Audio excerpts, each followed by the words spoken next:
Okay, we'll call the City Council regular meeting of March 7th, 7 p.m. to order. The Scouts from Troop 624 are here to present our colors, so please join with them. Boulevard attention. Will the audience please rise? Boulevard forward march.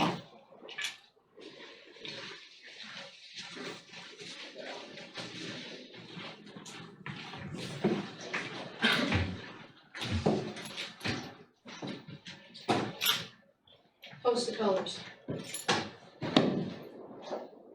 Will the audience please join me in the Pledge of Allegiance?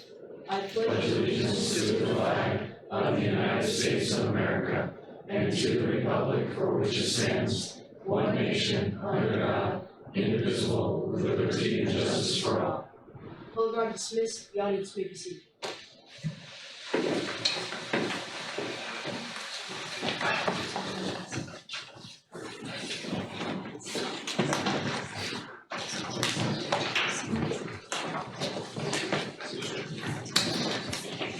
Okay, thank you, Scouts. Roll call, please.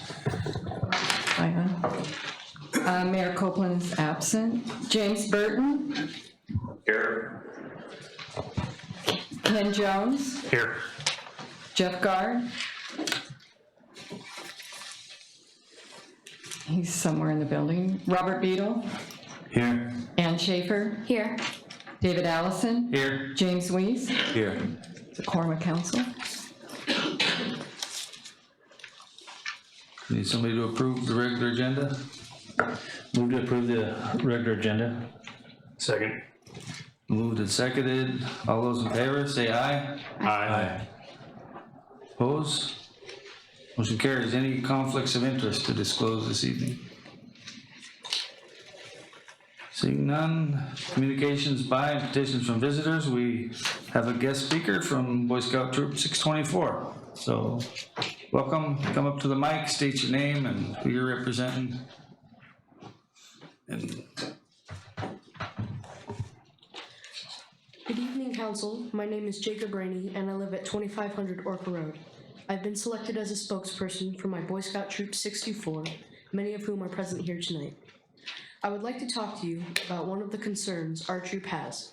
As most of you know, the Orca Inlet Recreation Area, commonly known as the Field of Dreams, is basically inaccessible for foot traffic due to unsafe access via Right Shed Road and virtually unusable due to the amount of dog waste and such. I believe the council should be concerned about this because the Parks and Rec Department have received major budget cuts and the Bedarkie after school and summer camp programs have been cut. If we were to maintain this field and create a safe way of travel to and from the field, it would create a place for children and adults to have fun and be social. Without maintenance and work on the road, this field of great potential will remain unused and unsafe, creating a major waste of a great resource. We'd appreciate if the council would make this park and its access a priority. Thank you for your time and consideration. We appreciate being able to speak to an item that is not on the agenda. thank you.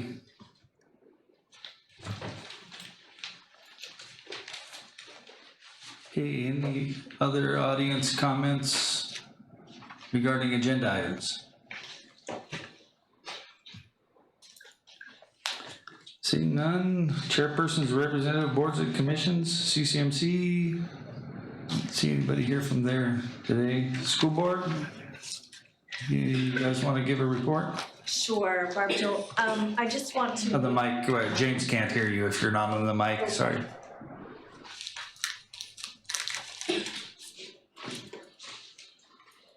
Barb Jewell, Chair. Thanks for having me. I probably just want to speak to the fact that we have a group called Outside the Lines coming to Cordova next week to facilitate a piece of our strategic planning process.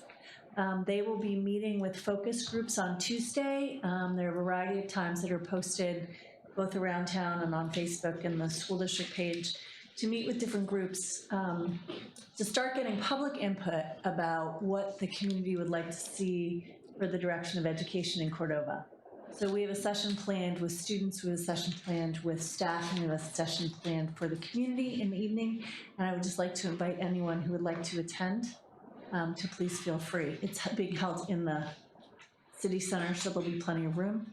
And it's really gonna be the first of what we hope to have several meetings to get that community input. It's a little bit tough. This group could come next week and it's our spring break. So there are folks who are gone, which is why it's just gonna be our first meeting. But again, if you'd spread the word and if you have time to come, that would be great. What dates for that? Tuesday, and I don't remember the day. Is it the 15th? No, 14th. 13th. Thank you. In Mount Echoes. Oh, I'm sorry, Mount Echoes? I'm not here.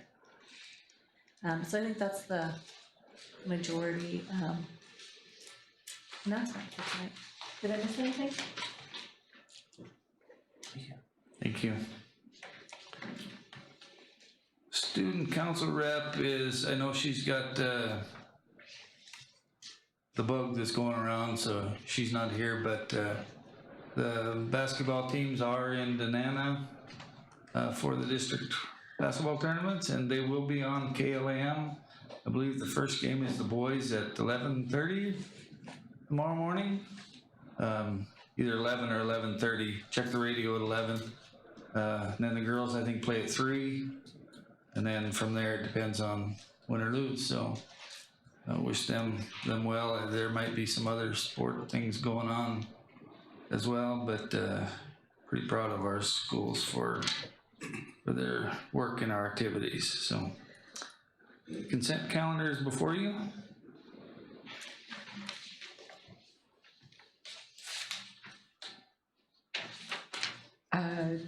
It's called roll call, right? Correct. James Weiss, Yes. Ken Jones, Yes. Robert Beadle, Yes. Ann Schaefer, Yes. David Allison, Yes.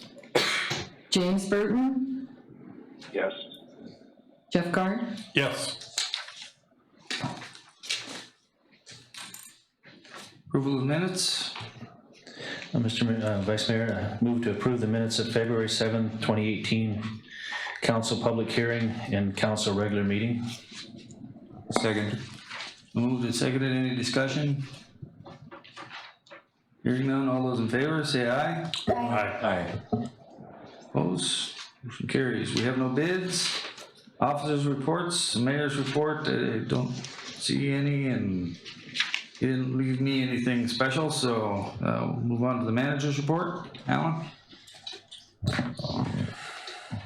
I sent you a few items this week. One was the bird mitigation plan and the requested RFP for developing the mudflat. I think I sent those items out to you. If you didn't get them, let me know. The other thing I sent out to you earlier was the summary of the 2017 budget. And then I put hard copies in your packet and I copied the same page 8 times. So I put new ones in your packet or in your box tonight. And what I said was I'd give you a quick summary. You have on your table the new numbers, and the first 2 pages are the summary for 2017. These are the year-end date numbers as best we have them. These numbers will change a little bit for the audit as we get the audit. So if you look at page 1, the way to read this, and it's kind of messed up usually when there's brackets around them, I always think of them as a negative number, but in this case, under the revenue, between our actual and budget, you can see that we had $766,000 in additional revenue. The good portion of that, as we know, $716,000 or whatever was from the additional fish tax that we budgeted very low for 17. You'll see under expenditures, the first line there at 476,269 is a negative number. That means that we spent more than we took in revenue. This page is the general fund only, by the way. And then you can see the number just above the double lines is a positive number. So we ended up with 289 above expenditures for the year. if you flip the page over on the back page, you'll see that there's revenue that includes the general fund and all of the individual enterprise funds. And you can see cumulative that we have a negative number.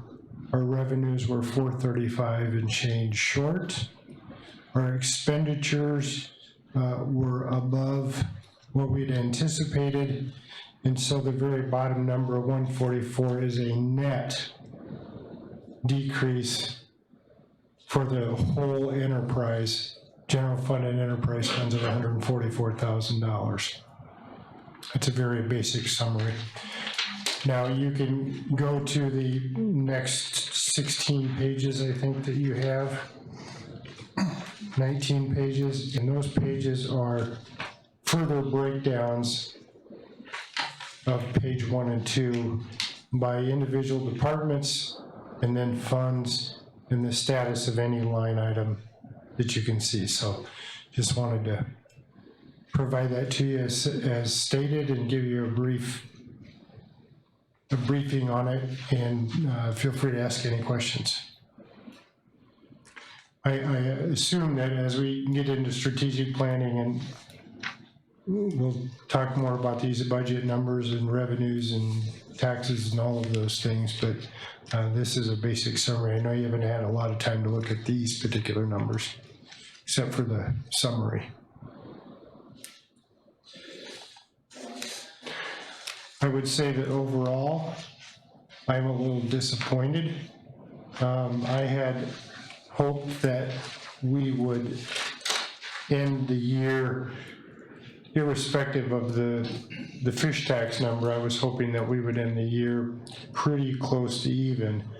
You know, early reports that I have, it was more like in the 200 range, but it ended up being higher than that. Disappointing to me, but as I've thought about it, given our budget process last year, just whacking everything we could to make the budget numbers, this really isn't too bad.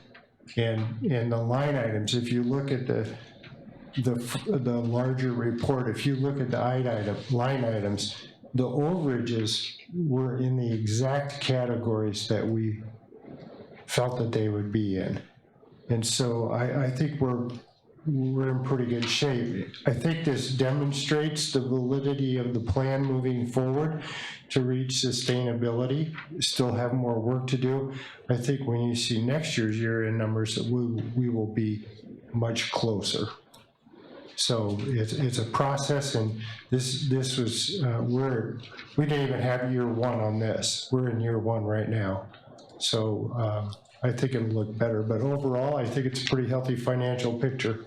The 289 in the general fund restores some of the cash flow to the general fund, and I think puts us on pretty sound financial footing right now.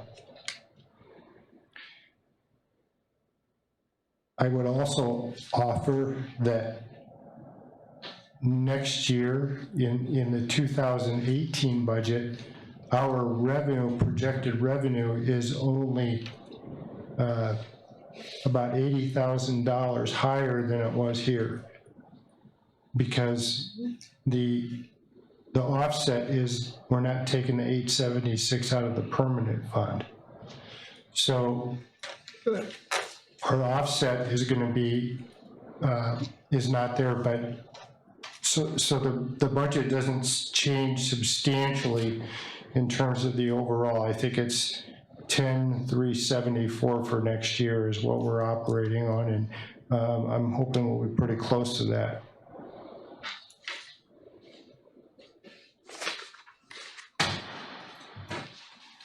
Any questions for the manager? We'll get to do this exercise again if I get elected. Which exercise? Well, I mean, look at these. I mean, we just got them here Oh, yeah. to go through and start asking a bunch of questions. It's, For sure. you know, I'd like a little Well, time to. They'll be incorporated into the budget, correct? Well, Numbers. you're going to be getting the final full copy of the printed budget, and all these numbers will be incorporated into that. But feel free to we can talk about it at the next council meeting, during the manager's report, anytime you like. Okay. Any other questions from the manager? Okay, hearing none, I want to back up real quick to the mayor's report. I'm not sure if the scouts were intending to stay for a civics lesson the rest of the evening. Is that your intent? Yeah.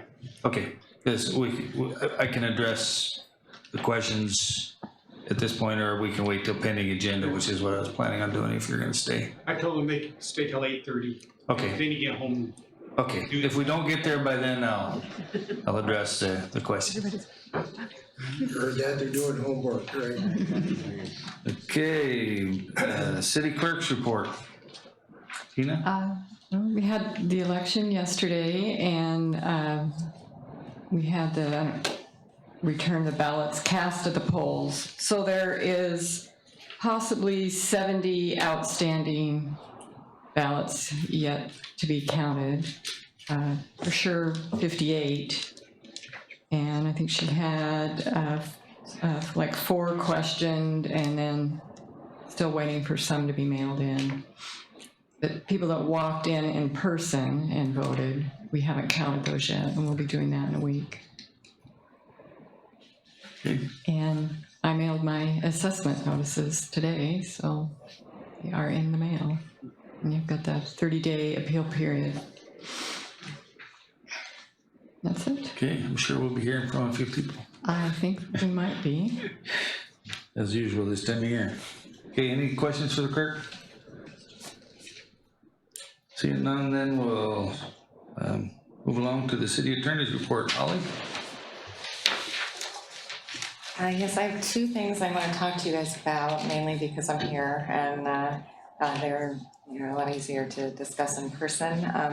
We'll try to be quick. One is the Beecher case. I wanted to give you a brief update on that case because, as most of you know, the Alaska Supreme Court remanded that case to the Superior Court for a decision for an accounting hearing. And that case was a collections action from the city that's been going on for a while. The city has tried to settle with the Beechers, and that did not, there was an acceptance, but then they pulled out of that settlement acceptance, and that was a couple years ago. And at that point, they then came back with a claim that not only did they not owe money, but that the city owed them money, and that a large part of their claims was based on property such as boats and improvements that were foreclosed upon by banks for completely different creditors that had nothing to do with the city.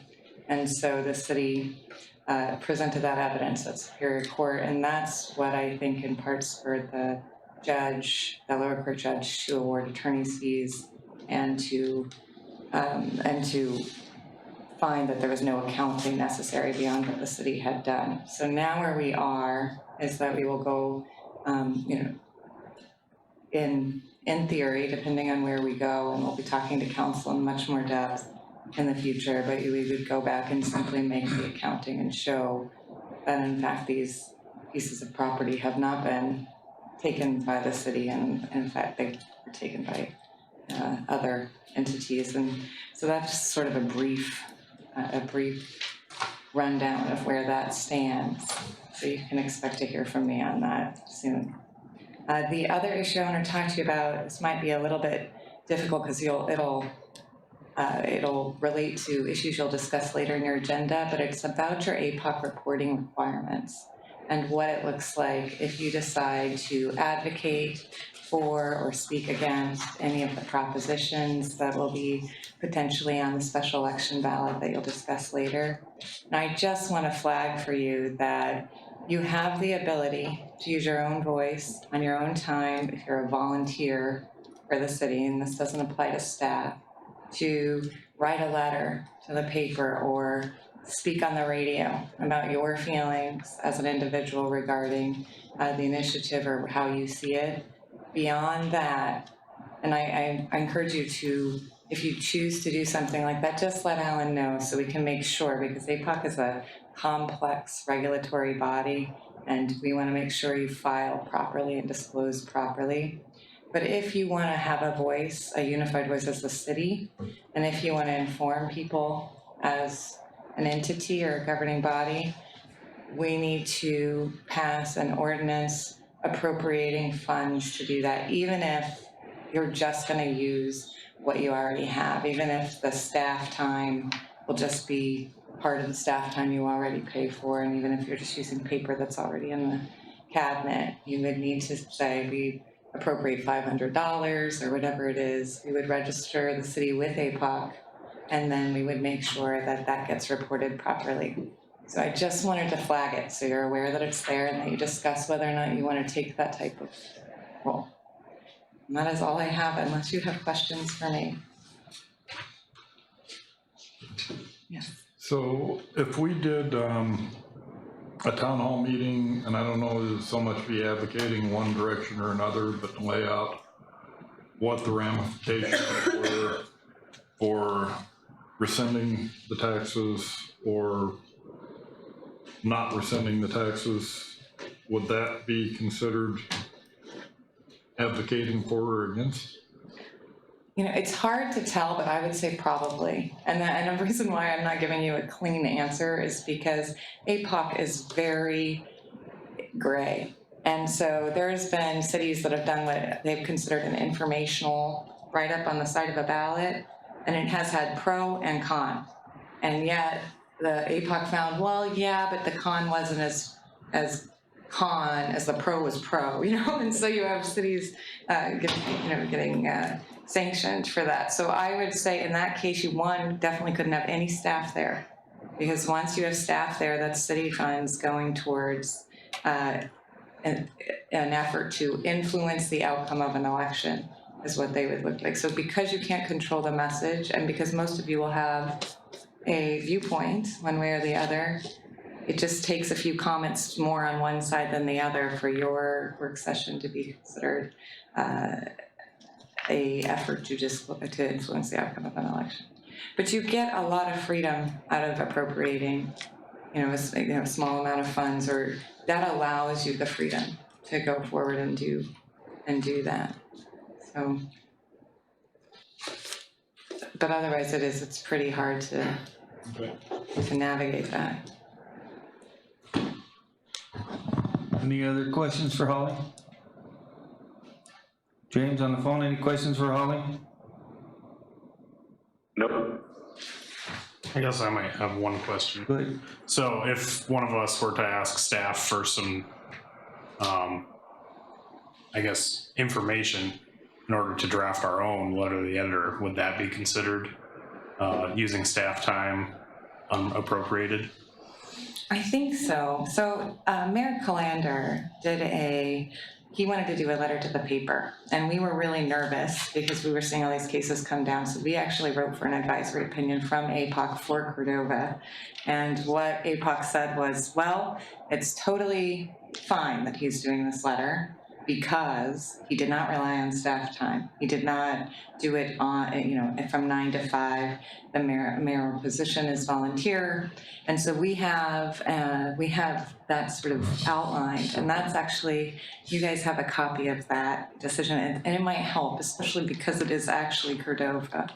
But so my answer would be, I think it would have to be written almost completely independently from city staff, which I know is not not ideal, but. Thank you. Thank you, Holly.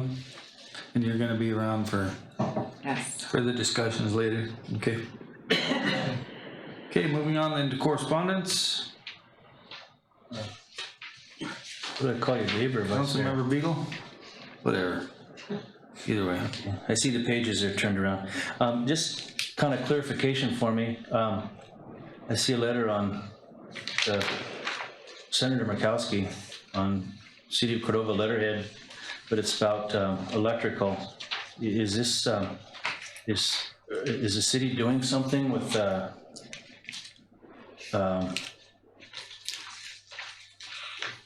House Energy Storage Caucus. Is this something, I mean, I'm curious of why this wouldn't be on CEC letterhead, or is this something that we're participating in or doing?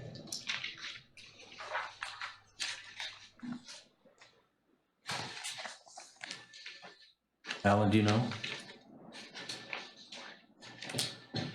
I don't know the answer to that, but I think that this might be part of that sustainability grant that the city is part of with CEC. Okay, I just wasn't very clear for why it would be on, looked like he grabbed the wrong paper and letterhead and. I don't know, I don't know the exact answer. That would be my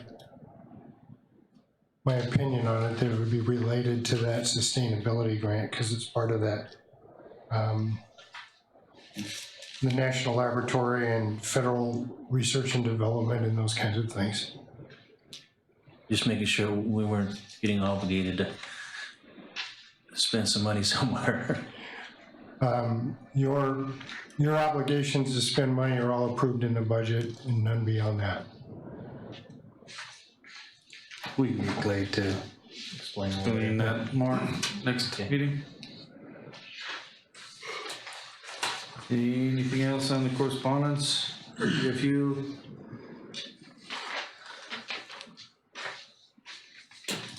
Okay, that takes us to ordinances resolution 03-1808, resolution of the City Council of the City of Cordova, Alaska, following a special election to be held by the city on May 15th, 2018, for the purpose of submitting to the qualified voters of the city a proposition decreasing the sales tax cap on a single purchase from $7,500 to $3,000, and 2, a proposal repealing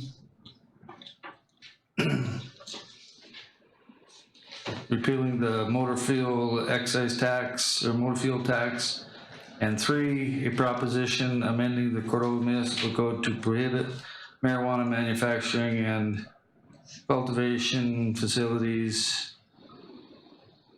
marijuana retail stores, and marijuana testing facilities. And this is just a resolution, takes one reading. This is to set the special election date. Could we just cheat and say so moved? Yes, sir. Second. Been moved and seconded to accept this resolution. The details of the ordinances, which will be voted on by the public, are there, but we do not vote on the ordinances at this point in time. We're just voting on the resolution setting the date of the election. Pretty much what this ordinance or resolution does. Okay, discussion, maker of the motion. I'd like to propose an amendment. I'd like to, I move that the May 15th date be changed to April 24th. Second. Moved and seconded to change that date to April 24th. This discussion. Maker of the motion first. May 15th, with any luck, we'll be out gill netting. There'll be a large, That's a Tuesday. the guys are, yeah, it might be, but if it's 24, you're gonna come in tired and stuff. So anyway, in the confusion and stuff, voting might not be as important.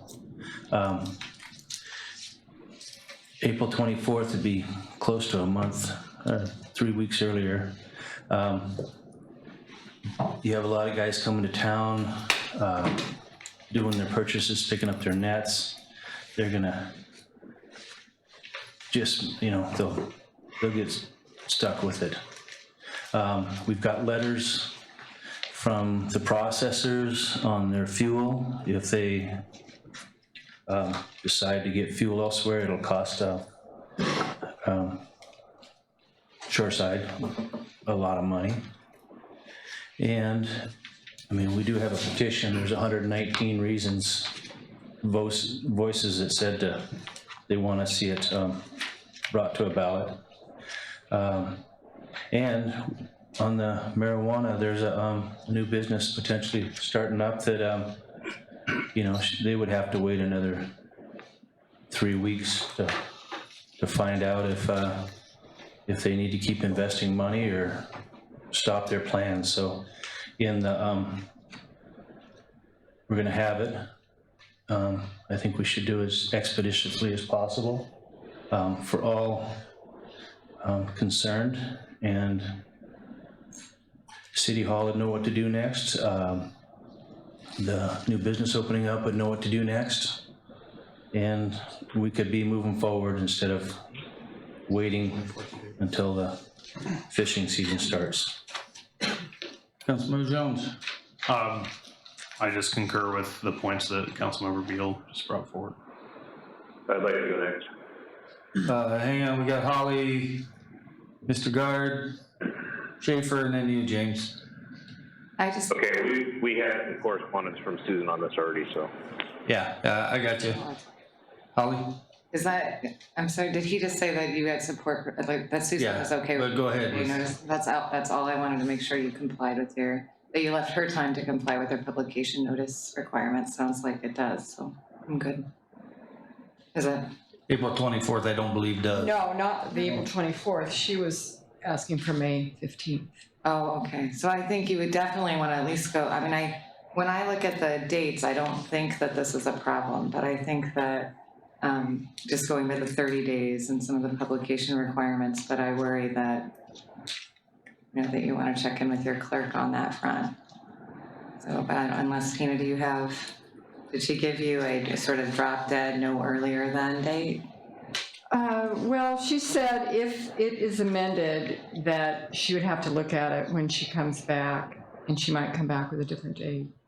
How would you I know feel? there's certain, you know, she needs certain timeline. It just would, I don't know, Councilmember Guard? different criteria. Mike, please. I think, Mike, please. and I could be wrong on the required number of days, but I think we have a 60-day From the window date that it was we have. certified, not from when we call it. That's in code. Minimum 60 days from the time Okay. that it was certified. Well, during the same time period, we've also got an election going on with DEAC Village, which uses the same pollsters that we use. This is a fairly contentious issue because we've seen it come up through a voters initiative. I just assume you know, I'm not trying to grab any more taxes or whatever. It's what it is, but I just want to make sure we dot all our I's and cross all our T's and get everything done in an appropriate manner and not try to rush it just for the sake of rushing it. Councilmember Schaefer? My comment was about, the timing requirement. I know there has to be a certain amount of time between when we can have the election, so making sure we're on base with, or on track with that. And also there are other elections going on that we have to time it around as well. I realize that it is very close to fishing, and potentially people might be fishing on that Monday prior. But it is a Tuesday, and there's early voting, you know, the week or week and a half prior, 2 weeks prior to the voting day. So there would be that 2-week grace period before people head out and they're out on the flats, that they'd be able to come in and cast their ballot. So it's not, I mean, you know, if that Tuesday doesn't work for, you know, someone who can't get back, I know there's 2 weeks that they could do it before. Councilmember Burton? Okay, thanks. So the first thing I wanted to say is just we had an email from Susan on this that said, and I'll read it to you, with election board availability, Cordova Center polling location availability, and code and charter advertising requirements, the earliest I can see the special election happening is May 15th, 2018. So we've already got word from the clerk that was the earliest that she could see this happening. And then to go along with what Ms. Schaefer said, we've got absentee in-person voting if somebody feel they're not gonna be there on the 15th. And I would also argue that might potentially have more people in town, if we left the election the day that we have it, as it's written now, without the amendment. Okay, further discussion on the amendment? Robert? Yeah, I'd like clarification. I mean, we've had elections upstairs, the polling booth there. It meets the time limit. You know, on the May 15th, we go into another quarter.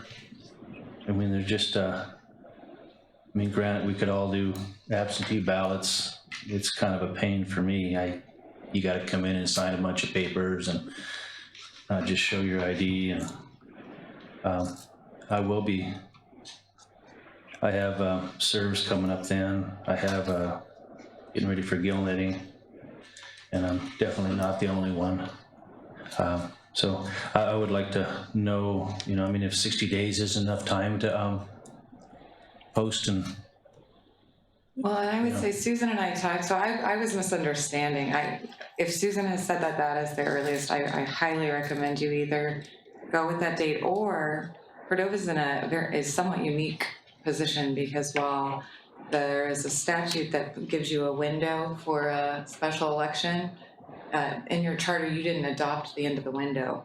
So you have how many days you have to wait. I mean, you have to do it no sooner than a certain amount of time, but you don't have so if there really is, if you really feel like there's gonna be a conflict, then I would push it out and not, you know, but I would not go against the date the clerk is giving you, because I think there might be legal ramifications. So we certainly don't wanna accidentally violate or necessarily violate, because we don't have enough time, a posting advertising requirement. Those are important. What was the 75 days? There were 60 days and then 75. What was, I mean, we got two different styles of it's a repealing of a ordinance and then implementing one. So we kind of overlapping two different.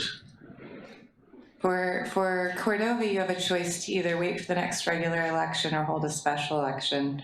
And then you have to do that within a certain time after the initiative petitions are certified and you have complied and you're moving forward in compliance with your code. The difference for you is you might run up against your next regular election, but oddly, Cordova has not adopted a window that says if you're holding, you know, you can hold a special election. Usually it says, and what the statute says, if you're X amount of days out from a regular election, you need to hold a special election. And if you hold a special election, it has to be within this sort of time frame to make sure that you're not just delaying the initiatives indefinitely. You know, that's sort of the incentive behind those statutes. You don't have that though. So if you really feel like your residents will not be able to make it to the ballot box on the date that Susan gave you as an early date, then I would go to the date you think they'll be able to make it, but I would go later, not earlier. Councilmember Gard?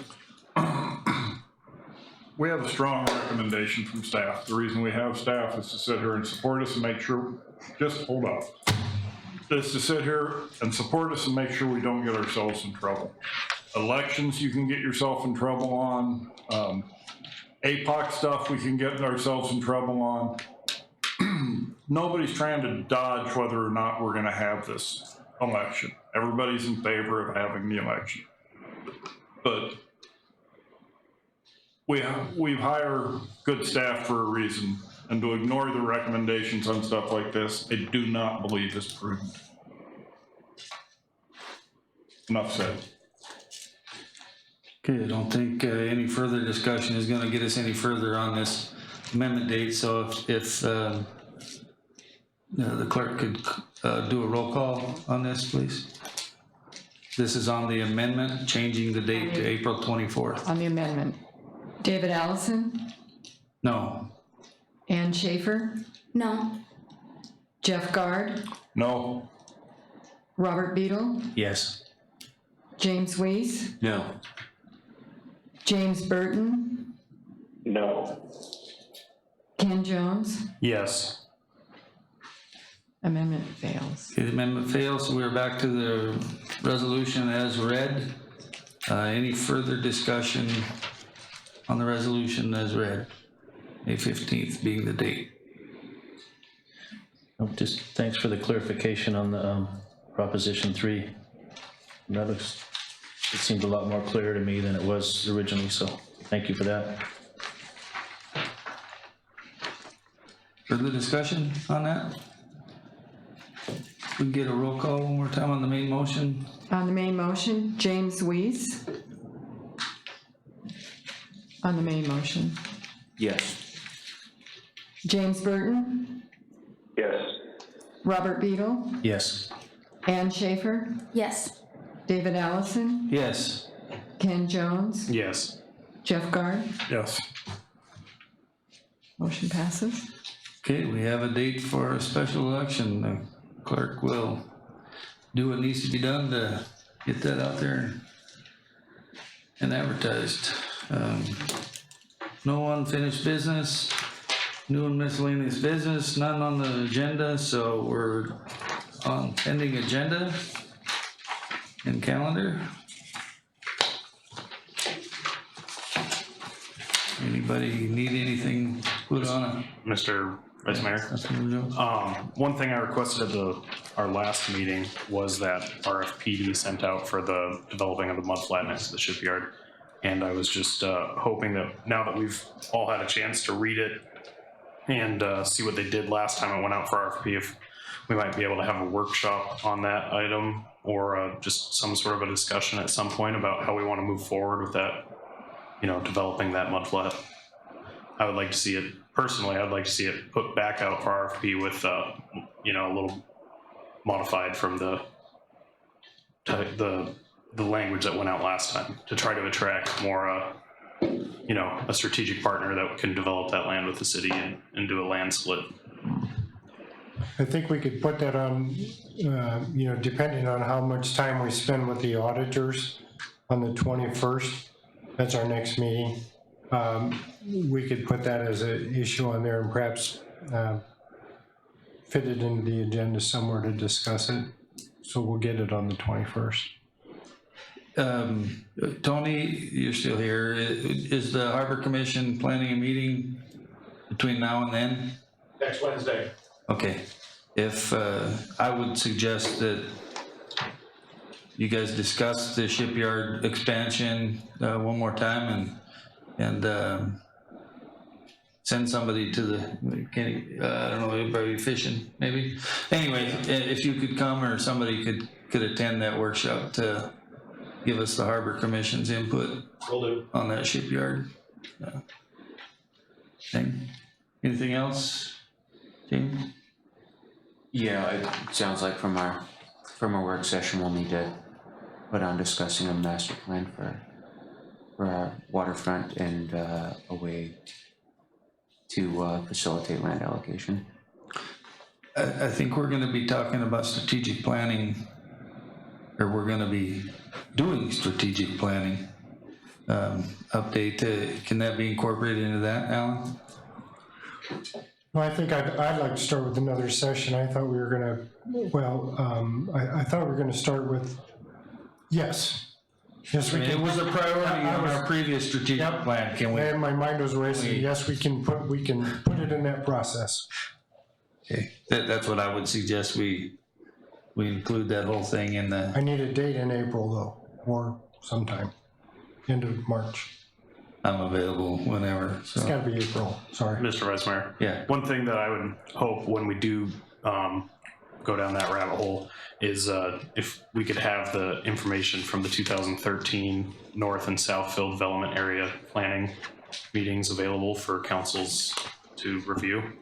Those series of 3 or 4 meetings that had a lot of public input about priorities of the public for those development areas, and I think it'd be really important to keep that in mind as we move forward.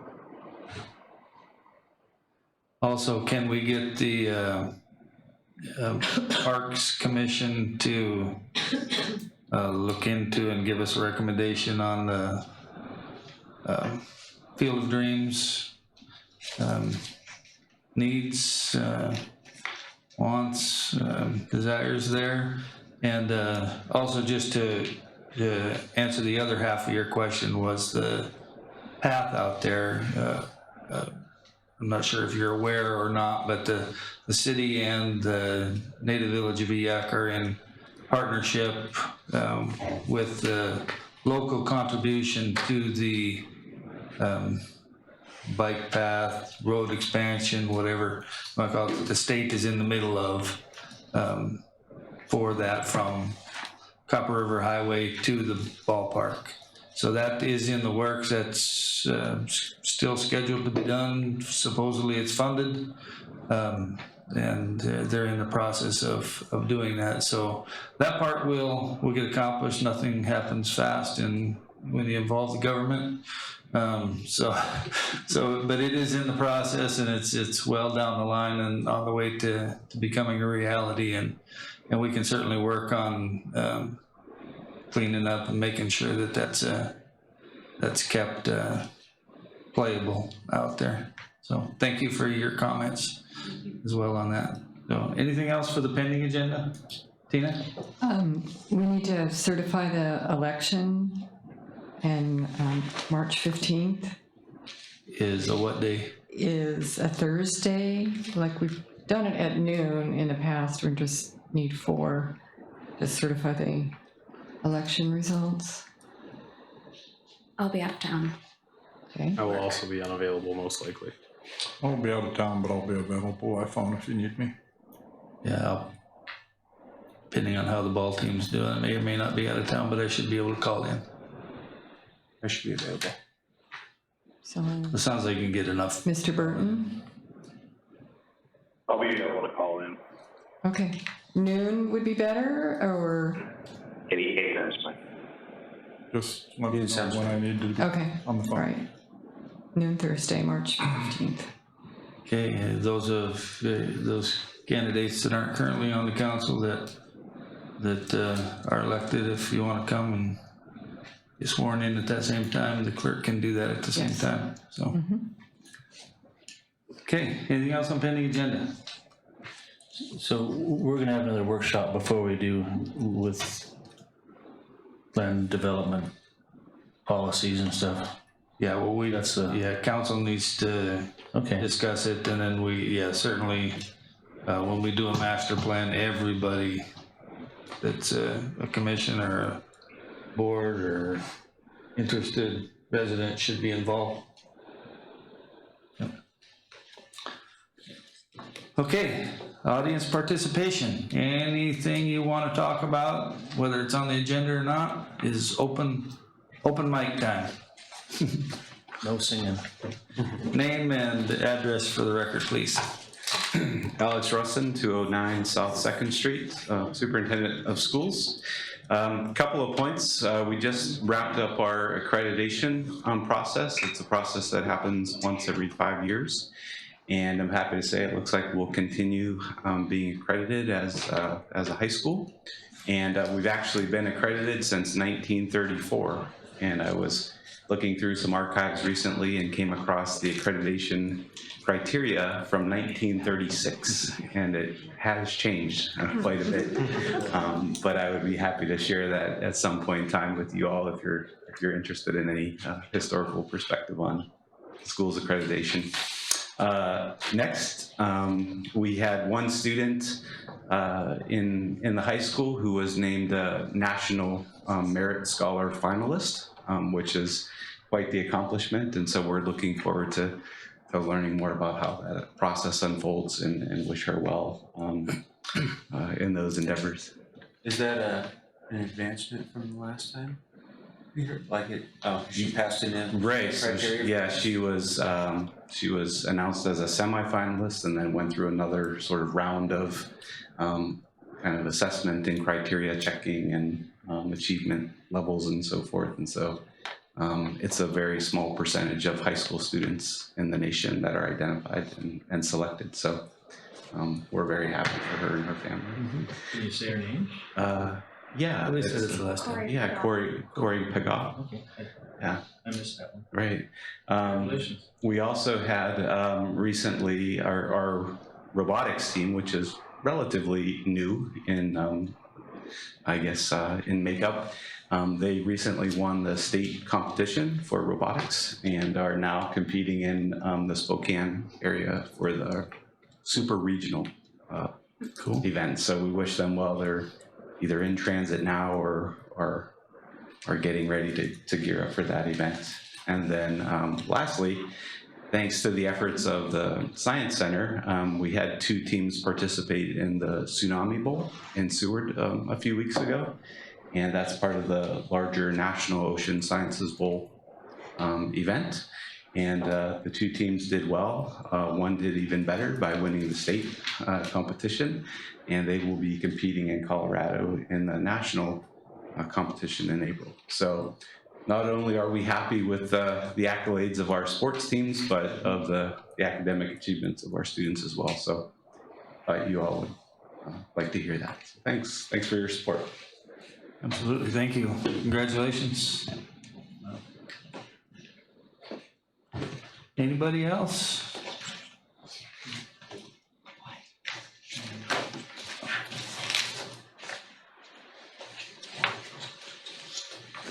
Barb Jewell, 2.2 Mile Whiteshed Road, and speaking as individual citizen. I wanted to say thank you for hosting the work session with both the Harbor Commission and the Planning and Zoning, and we're all working together to develop plans going forward. I do urge you to work on that comprehensive plan. I can't imagine the amount of work it's going to be, and I know it's going to cost some money, but it seems like every time the council runs into a roadblock around planning, it's because we don't have that. So I hope that you are able to do that, and as a citizen, I support you in that work and appreciate you looking at it. I would also like to respectfully request that if handouts are given to the council during a meeting, that information is available to the public as well, either in copies that are out by the agendas or in the packet that's posted ahead of time. It's hard to follow along, and we often don't know what's happening because we can't see what you're looking at. So just a respectful request. I know that certainly this week with elections and everything else, getting information out there is tough, but we can't know what you're doing if we can't see it. So thank you.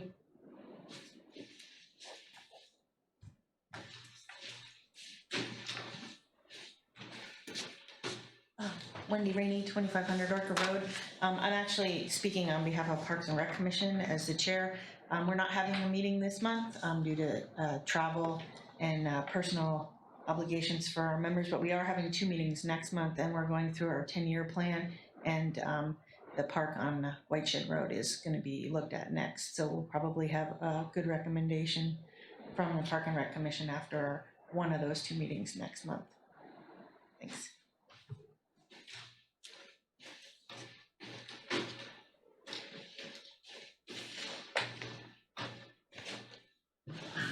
Dean Kern from 110 Sawmill Avenue. And I wanted to thank you for moving forward on so we can vote on our marijuana issue and the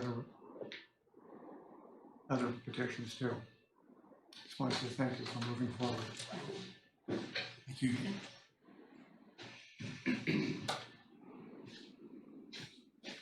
Anybody else? Last chance, last call? Okay, moving on to the council comments. We'll start on the phone. James? No comments. The other James? Just thank you everyone for coming. Scouts, thank you again for coming. And congratulations to Ms. Bagak. That doesn't always come across the table. Well, for the whole state, that's amazing. That's it. Councilmember Jones. Yeah, just want to thank everybody for coming out tonight. I really appreciate the audience participation. A lot of our meetings have empty rooms, so it's nice to see some faces looking back at us. I also want to congratulate those with the election and get some clarity on some of the other seats that aren't as obvious here in a couple weeks. And yeah, thanks everybody for coming out. Thanks for coming, everyone, and yeah, thank you to the Scouts for presenting the colors. That was neat.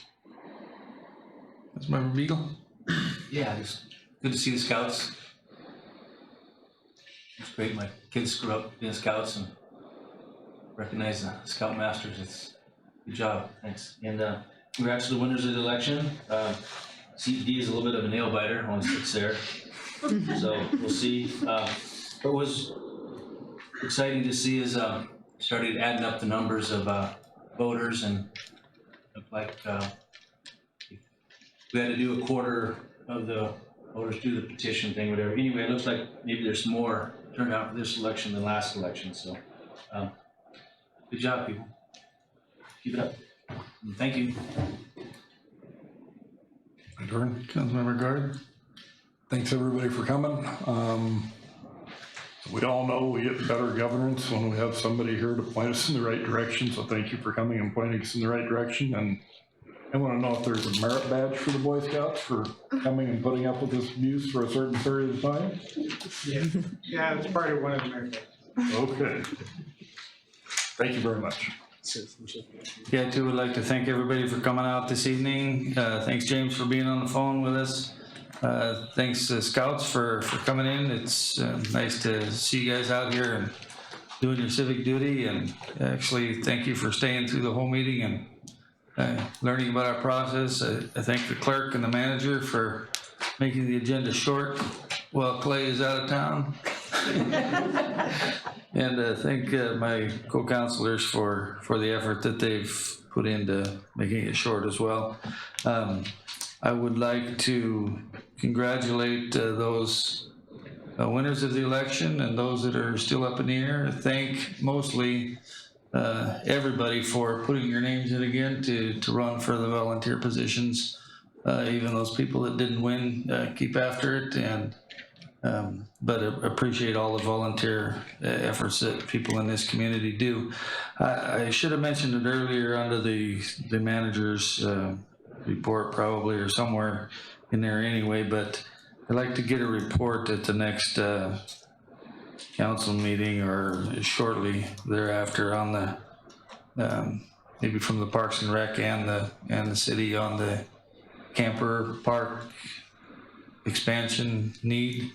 I know you've mentioned a few times that there's a proposal supposedly out there coming to us. I would like to hear from the staff at the Parks Department how many spots we've got requested that don't have a spot. I know I saw something on Facebook that they were gonna have to do a lottery system of some kind to choose people, and I think there might be some options that are simpler to be able to accommodate everybody. Maybe not everybody with electric and water and a sewer dump of their own, but some way to accommodate those people. So then our time is running short, although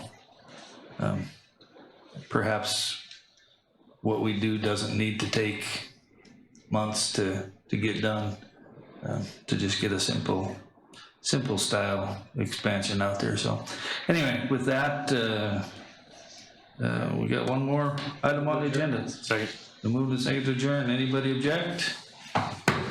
We will be